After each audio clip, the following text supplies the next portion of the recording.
불교 교단의 화합을 위한 가장 기본적인 덕목을 제시하고 있는 것이 육화경인데 그 내용은 다음과 같습니다. 신화공주, 구화무쟁, 의화동사, 개화동수, 견화동해, 이화동균, 몸으로 화합할지니 함께 머물러라. 입으로 화합할지니 다투지 말라. 뜻으로 화합할지니 함께 일하라. 괴로서 화합할지니 함께 닦아라. 바른 견해로 화합할지니 함께 깨달아라. 이익으로서 화합할지니 균등하게 나누어라.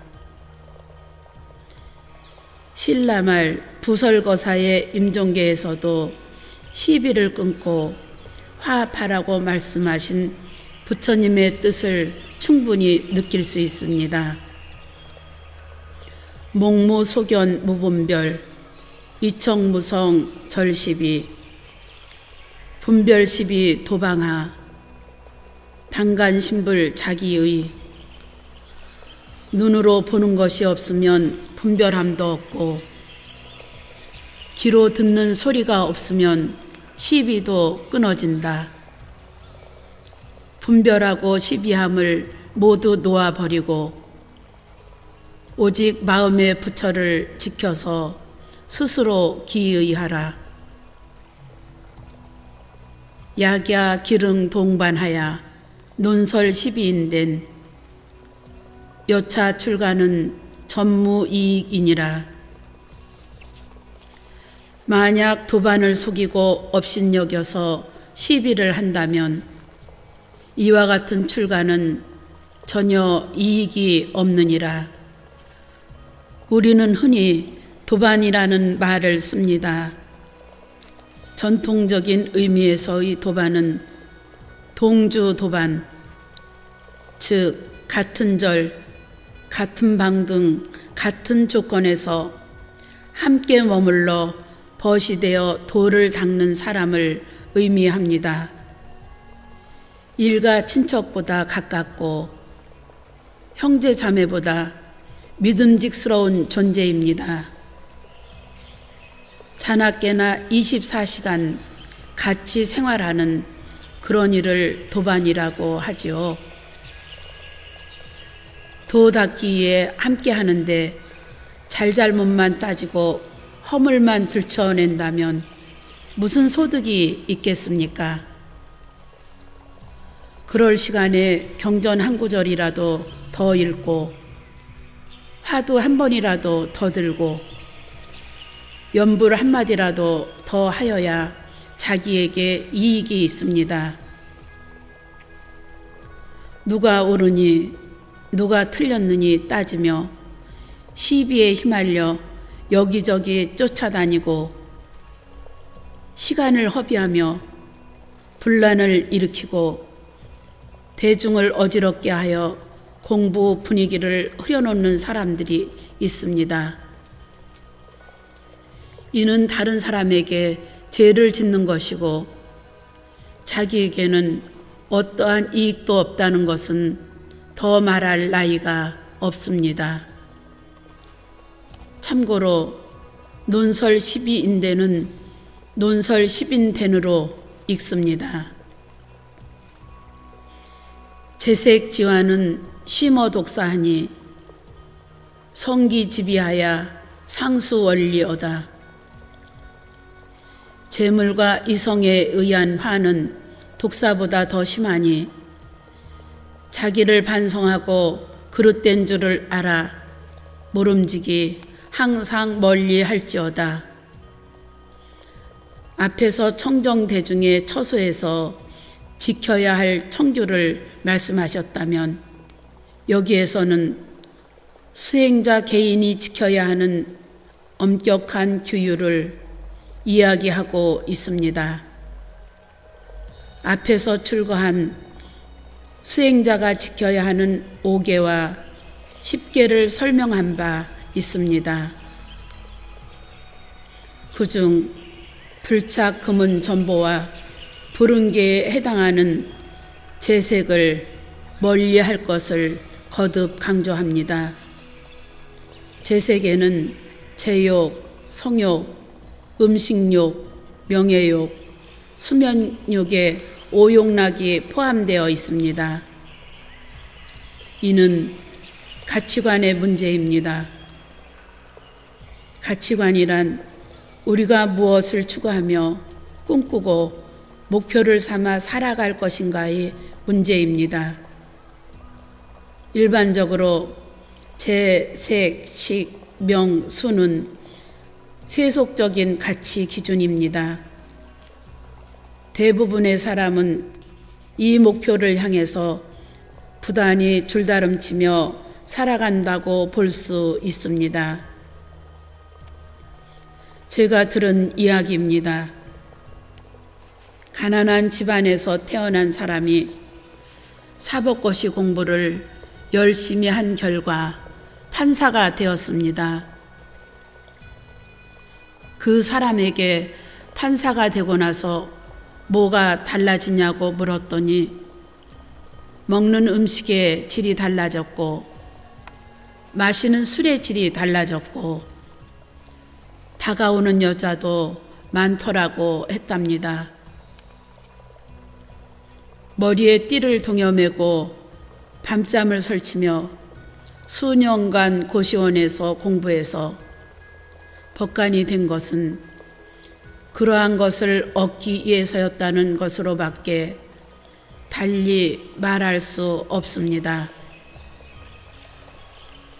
하지만 도를 닦고 깨달음을 중득하기 위해 출가한 수행자는 출세관적인 가치관이 확립되어야 합니다.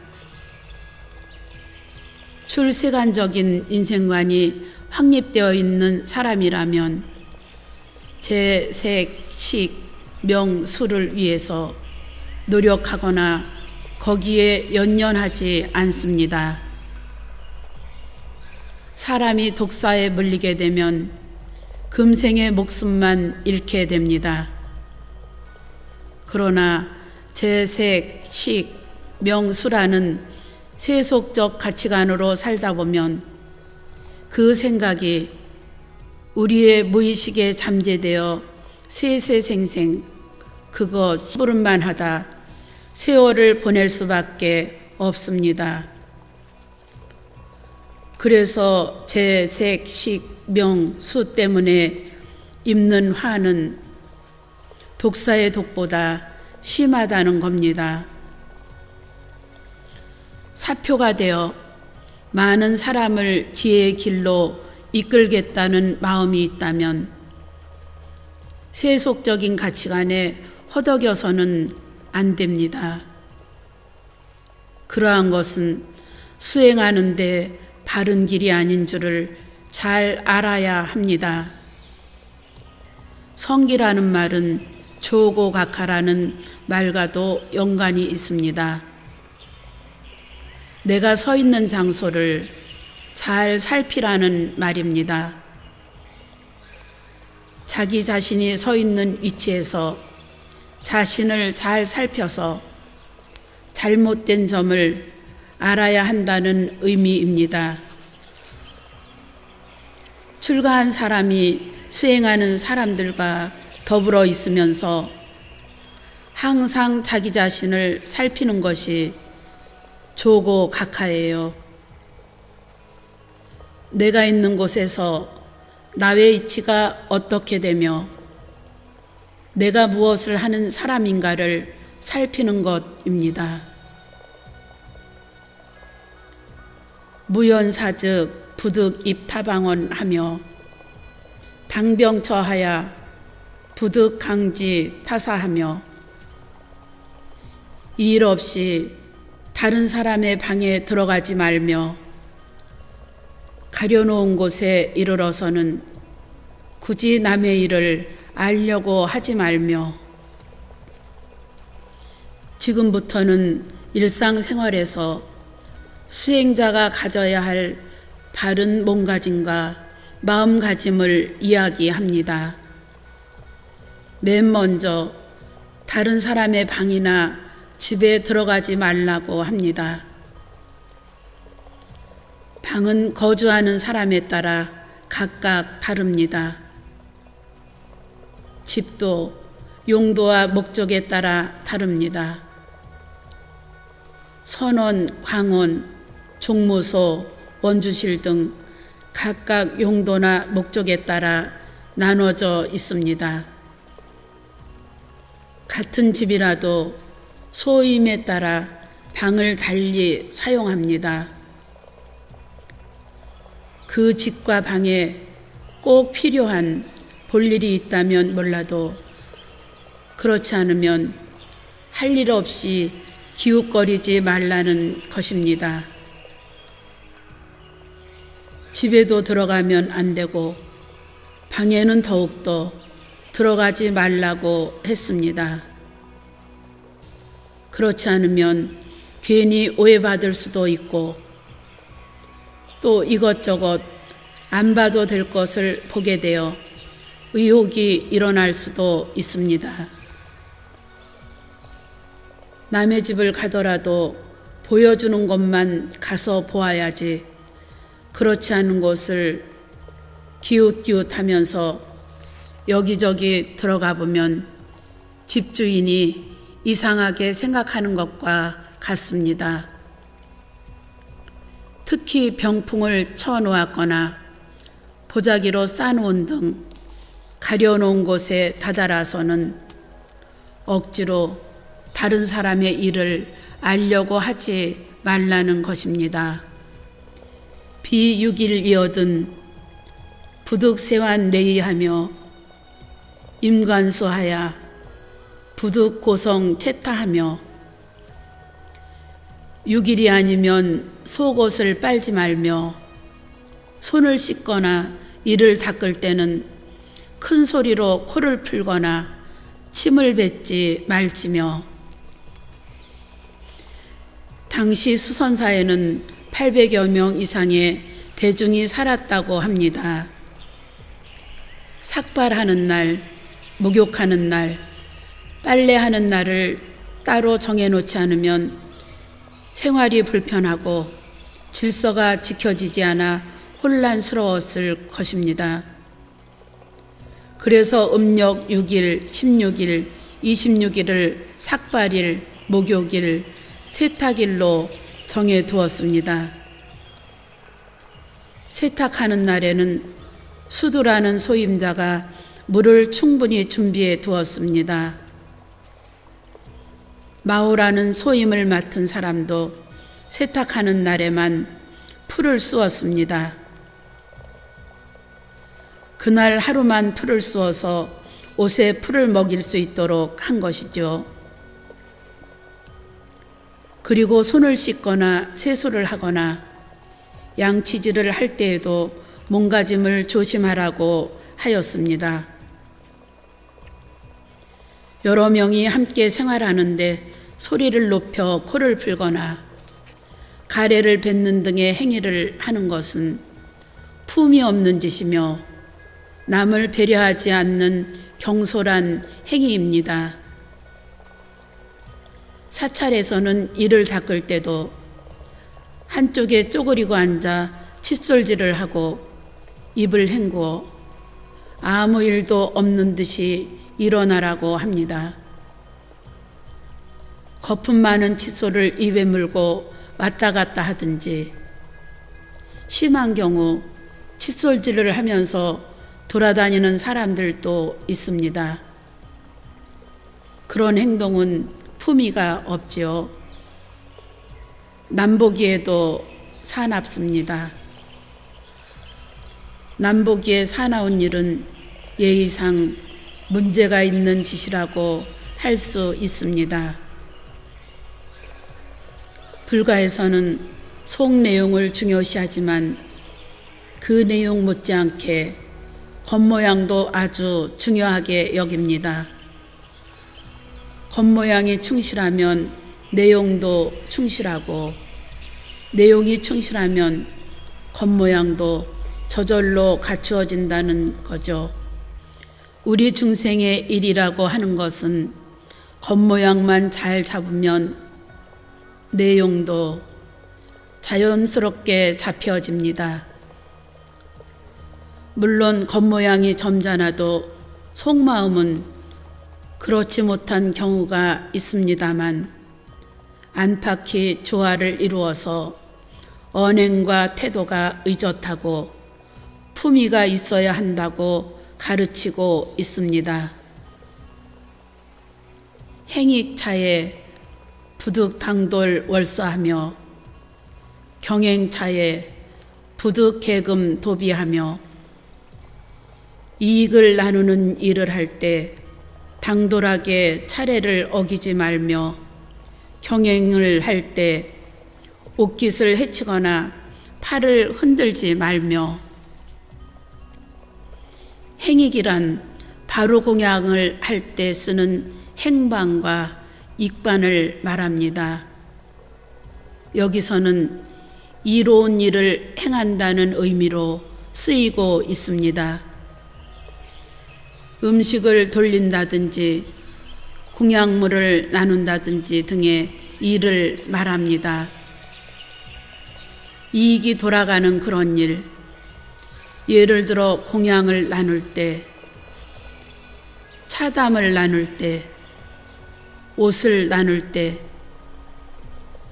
신발을 나눌 때 등 일체의 이익을 나눌 때 자기 마음에 드는 것을 갖기 위해 순서가 있는데도 불구하고 당돌하게 이를 어기는 사람이 있습니다.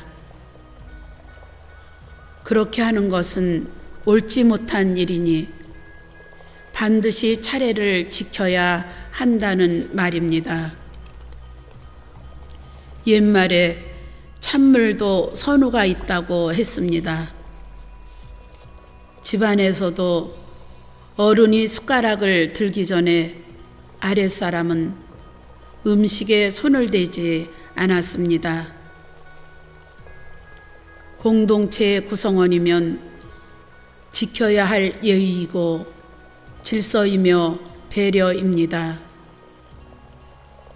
경행할 때도 마찬가지입니다. 경행이란 도량을 거니는 것뿐 아니라 길을 걷는 것, 자선하다 포행하는 것, 법당에 예불하러 가는 것, 이쪽 집에서 저쪽 집으로 건너가는 것 등 일체 걷는 것을 말합니다.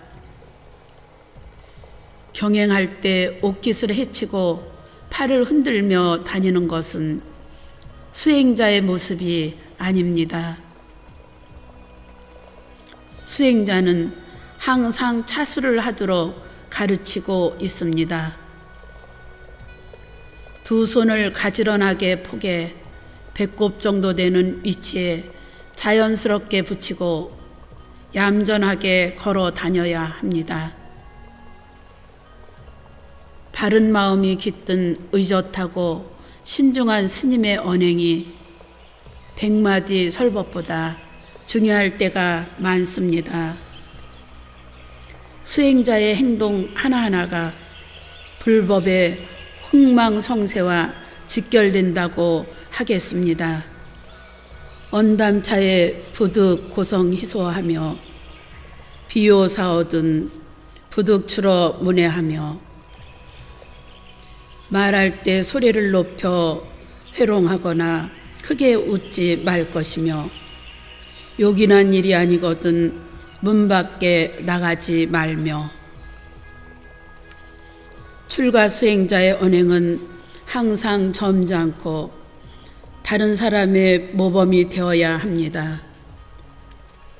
큰 소리로 떠들거나 실없이 까불거리고 웃는 모습은 수행자의 위의가 아닙니다.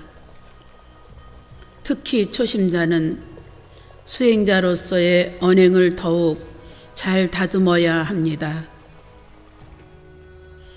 비록 세속에서 그렇게 살았다 하더라도 세속의 일은 버리고 원력을 세우고 발심해서 보다 가치 있는 인생을 살겠다는 각오를 했다면 반드시 실천해야 합니다. 문 밖은 산문 밖을 말합니다. 요긴한 일이 아니라면 괜히 산문 밖으로 나서지 말아야 합니다.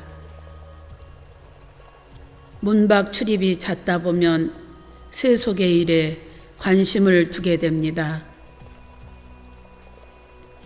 출세간의 도를 구하는 일을 등한시하게 되는 거지요. 강원이면 강원, 승방이면 승방, 종무소면 종무소 등 정해진 자기의 이치에서 열심히 정진하라는 말씀입니다. 유병인이어든 수자심 수호하며 견 빈객이어든 수은 연영접하며 병든 사람이 있거든 마땅히 자비로운 마음으로 지켜주고 간호할 것이며 손님이 오거든 기쁜 마음으로 맞아들이며. 지금까지 진울 스님은 하지 말아야 할 것을 강조하였지만 이제부터는 마땅히 해야 할 것을 가르칩니다. 팔복전이라고 하는 8가지 복 닦는 일이 있습니다. 복전이란 복을 받기 위하여 공경하고 공양하거나 보시하여야 할 대상을 밭에 비유하여 이르는 말입니다. 팔복전은 불전, 성인전, 승전, 화상전, 아사리전, 부전, 모전, 병전을 일컫습니다. 또 복을 받을 수 있는 8가지 좋은 일로 먼 길에 우물을 파는 일, 물가에 다리를 놓는 일, 험한 길을 잘 닦는 일, 부모에게 효도하는 일, 승려에게 공양하는 일, 병든 사람을 간호하는 일, 재난을 당한 이를 구제하는 일, 무차대회를 열어 모든 외로운 넋을 제도하는 일을 말합니다. 그 중에서 병든 사람을 간호하는 간변 복전이 으뜸가는 일이라고 합니다. 제가 출가 초기에 치문의 다음 구절을 보고 얼마나 가슴이 쓰렸는지 모릅니다. 사해 무가 병비고 고등독조 파상도 사방을 돌아봐도 아는 이 없는 병든 피고요.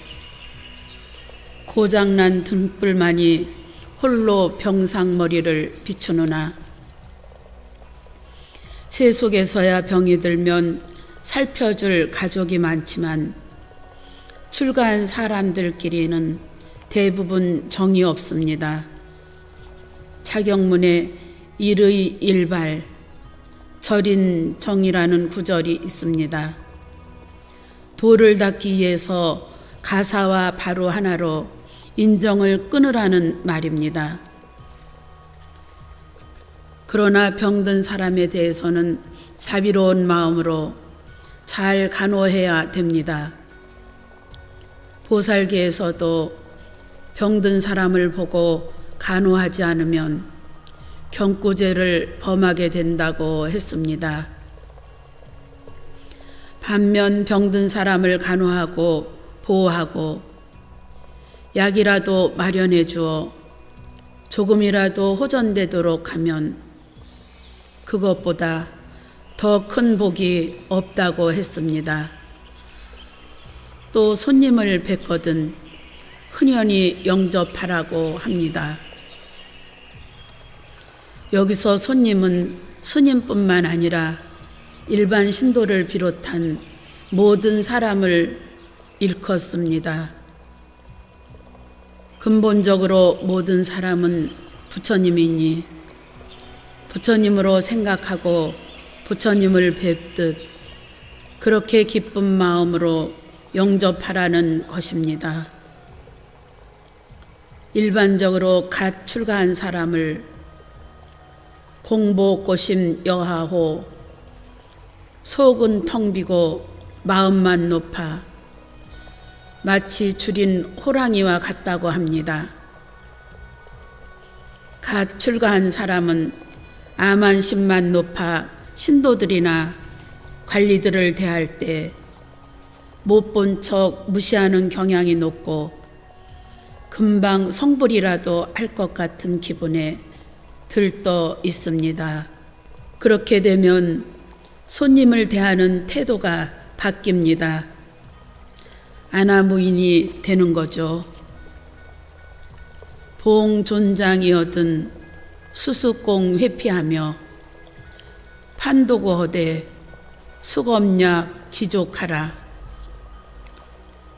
어른을 만나거든 마땅히 엄숙하고 공손한 마음으로 길을 비켜드리며 도구를 마련할 때는 마땅히 검소하고 약소한 것에 만족할 줄 알아라. 출가 수행자가 스승이나 어른을 모실 때는 항상 정성을 다하여야 합니다. 어른을 예의 바르게 대하는 일은 수행자가 교만을 여일 수 있게 합니다. 또한 배우고자 하는 간절함이 몸에 배게 합니다. 그러므로 진심으로 스승과 선배를 공경할 때 성불의 길로 나아갈 수 있습니다. 또 도구를 마련할 때는 검약한 것에 만족할 줄 알아야 한다고 했습니다. 도구란 글자 그대로 도 닦는 데 필요한 기구입니다. 사중 물건을 말하기도 하지만 여기서는 수행에 필요한 개인적인 물건을 말합니다. 먹고 입고 자고 생활하는 데 필요한 모든 것을 말하지요.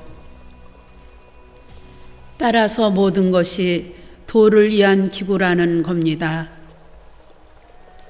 도 닦는 데 필요한 기구를 마련할 때는 좋은 것, 새로운 것, 비싼 것만을 찾지 말고 수행에 도움이 될 수 있는 것을 찾아야 합니다.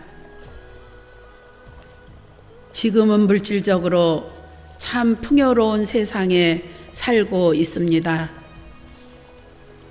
아파트 단지 폐기물 처리장에는 멀쩡한 가전제품, 가구, 옷가지 등이 수북히 쌓여 있습니다.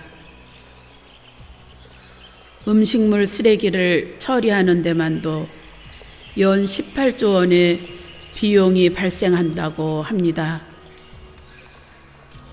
수요보다 공급이 많아지고 새로운 것과 비싼 것만을 추구하는 풍조가 만연하면서 검소한 생활이 더 이상 미덕으로 여겨지지 않게 된 것입니다. 그럼에도 불구하고 우리 사회가 안고 있는 최대의 과제는 경제 문제이고 민생 문제입니다.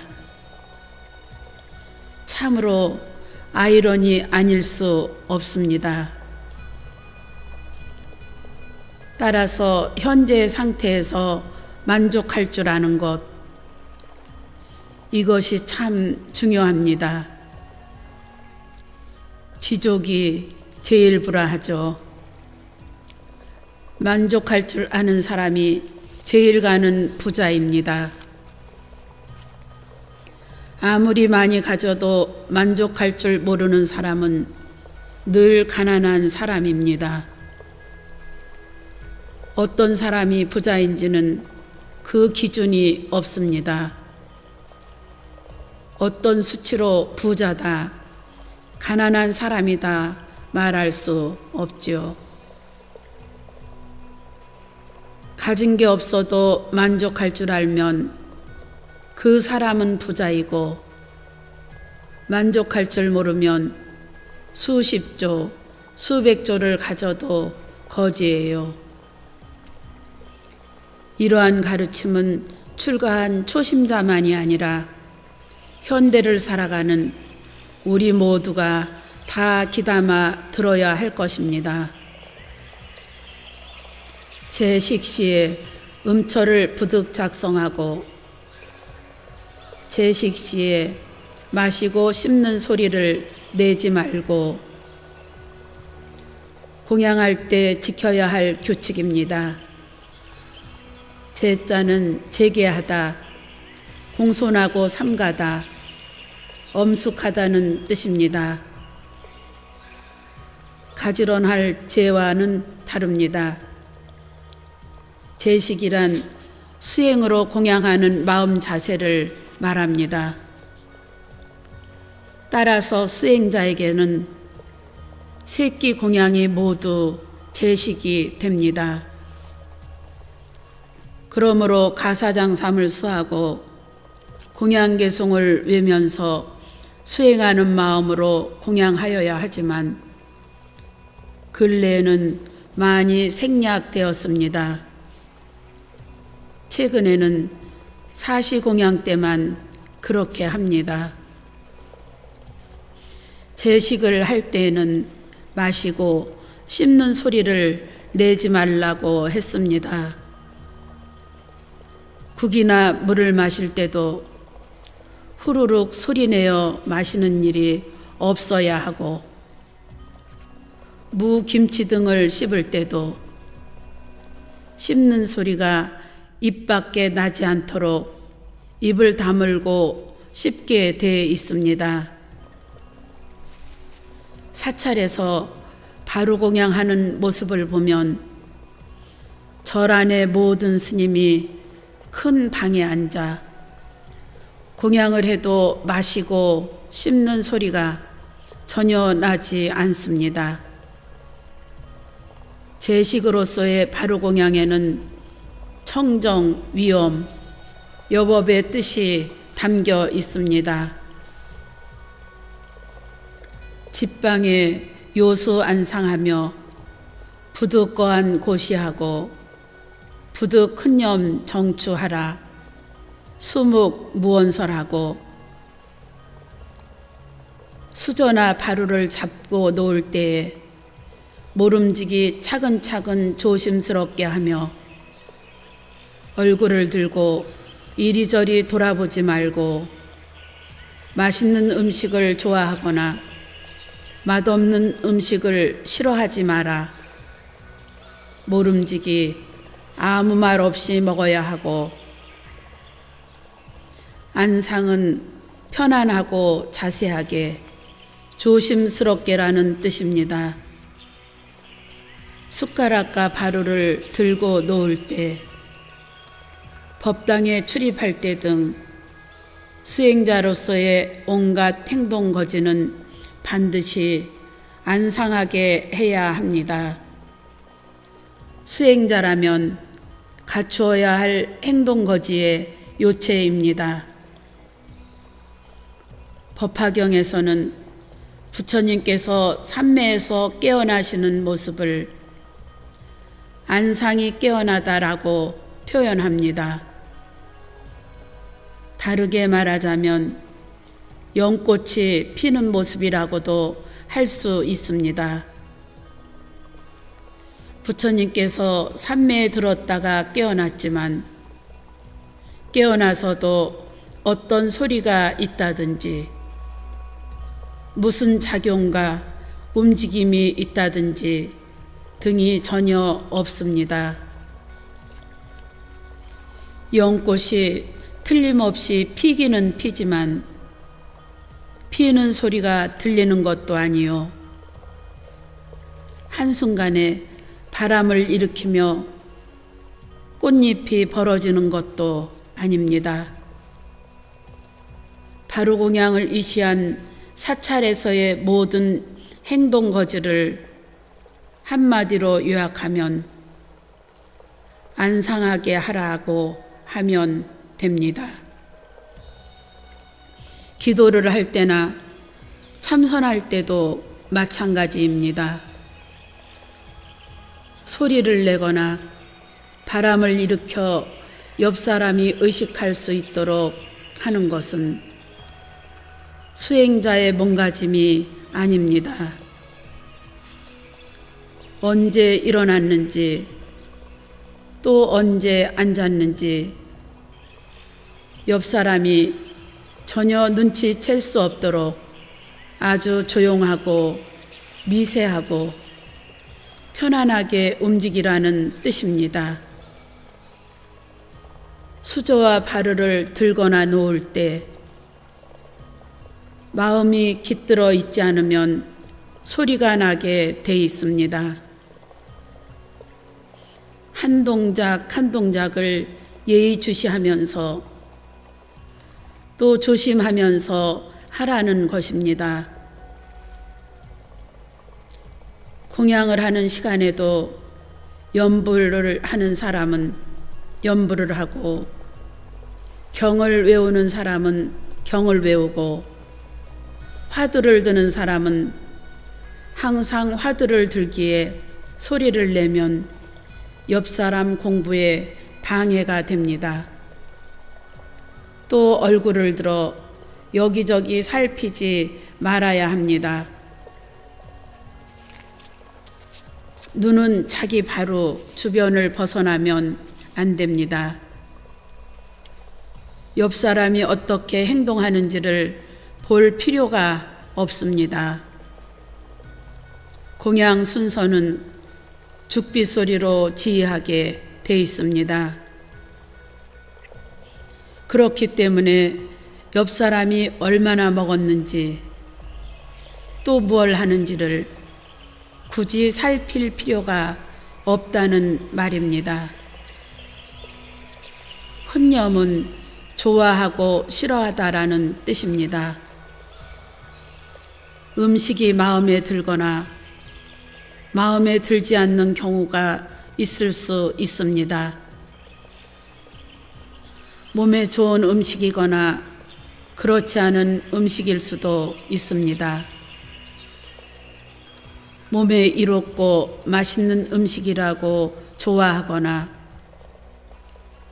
입에 거친 음식이라고 싫어하지 말라는 겁니다. 특히 윗자리에서 음식이 맛있다고 반찬을 다 덜어버리면 아랫자리의 사람은 어떻게 되겠습니까? 이 말 속에는 남을 배려하는 정신도 깃들어 있습니다. 세속에서는 대화도 하고 웃으면서 식사하는 것이 소화도 잘 되고 즐겁다고 하지만 사찰에서는 절대 말을 해서는 안 됩니다. 세속의 가치관과는 상반되는 일이죠. 또 밥과 국을 운반한다든지 볼 일이 있어 오갈 경우에도 세속에서는 앞으로 다니는 것이 실례지만 절에서는 뒤로 다니는 것이 실례입니다. 공손하고 엄숙한 태도로 앞으로 다녀야 합니다.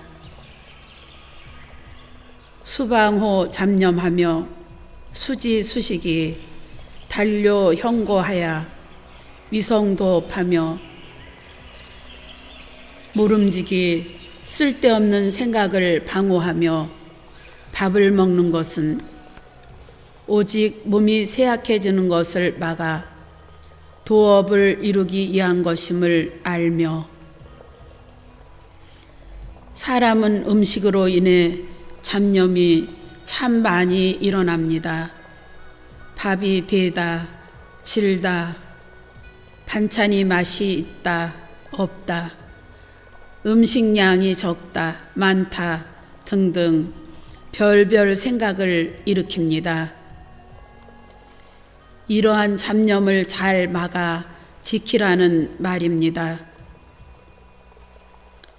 수행자가 밥을 받아 먹는 것은 오직 몸이 쇠약해지는 것을 막고 도업을 이루어 깨달음을 얻어서 중생을 제도하기 위한 것입니다. 일반적으로 바로공양을 할 때 여러 개송 중에서도 오강계를 많이 암송하는데 그 내용은 다음과 같습니다. 계공 다소 양필애처 총기덕행 정결은공 방심이과 탐등 위종 정사양약 위료형고 위성도 응수차식 이 음식이 어디서 왔는가 내 덕행으로 받기가 부끄럽네. 마음의 온갖 텀을 모두 버리고 육신을 지탱하는 약으로 알아 도업을 이루고자 이 공양을 받습니다. 수념 반야신경허되 관 3년 청정하야 불이도용이오다. 반야신경을 생각하되 3년이 청정한 것을 관하여 도를 쓰는데 어기지 말지어다. 진울스님 당시에는 공양할 때 반야신경을 외웠던 것 같습니다. 지금은 소신경이라 하여 공양의 순서에 따라 하발계, 회발계, 전발계, 심념, 봉반계, 오강계, 생반계, 정식계, 삼시계, 절수계, 해탈주 등을 염송합니다. 반야신경을 염하면서 3년이 청정함을 관하라고 했습니다. 3년이란 시주물, 시주한 사람, 시주물을 받는 사람을 말합니다. 청정하다는 것은 곧 공한 줄을 아는 것입니다. 반야신경을 외는 이유가 여기 있습니다. 주는 사람도 공하고 받는 나도 공하고 물건까지도 공하다는 것을 관해야 도 닦는 위치에서 벗어나지 않는 것입니다. 반야신경에 담긴 가르침이 뭡니까? 온 계공, 일체가 공하다는 겁니다. 그래서 조견 온 계공, 곧 일체가 공함을 보면 모든 고통에서 벗어날 수 있습니다.